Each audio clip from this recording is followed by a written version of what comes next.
Hello everyone, আজকে সকাল সকাল ঘুম থেকে উঠে আমরা রওনা দিয়ে দিয়েছি টাঙ্গাইল যাওয়ার পথে। আমার নানা বাড়িতে তো নানা নেই, যাবো খালাদের বাড়ি। প্রথমে আমরা বাসা থেকে বের হয়ে রিক্সা নিয়েছি। আমি আর মামি এক রিক্সা, আর দুই খালাতো বোন ওরা এক রিক্সায় উঠেছে। তারপর আমরা 1 নম্বরে চাইনিজ নামছি। চাইনিজ থেকে রাজধানী বাসে উঠে চান্দুরার দিকে রওনা দিয়েছি। চান্দুরায় নেমে আমরা আবার আমাদের টাঙ্গাইলে বাসে উঠবো। আমরা আজকে ভেঙে ভেঙে আসবো, কম খরচে আর কি। আর এই যে টাঙ্গাইলে বাসে উঠছিলাম, মনে হইতেছিল যে এটা বাস না, সড়ক পথে আমরা আকাশে ছোঁয়া পাইতেছিলাম, এরকম একটা ফিল হইতেছিল। লাস্টের সিটে বসে আর কি।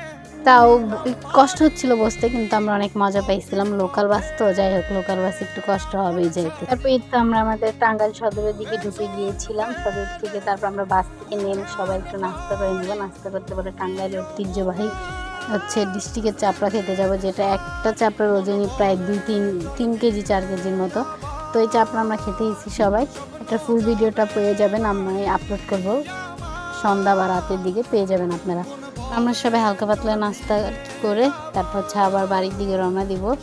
এখানে আমরা সবাই একটা অটোরিক্সা ভাড়া করে আমাদের গন্তব্যের দিকে যাচ্ছিলাম।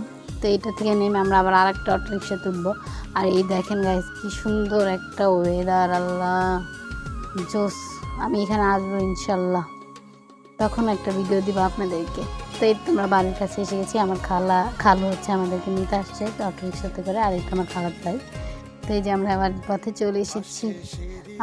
এই রোডটা দেখলেই পরানটা জুড়ে যায় রে, এই কত চিরচেনা পথ। খুবই মজা লাগে আমার এই টাঙ্গাইলে আসলে আর কি।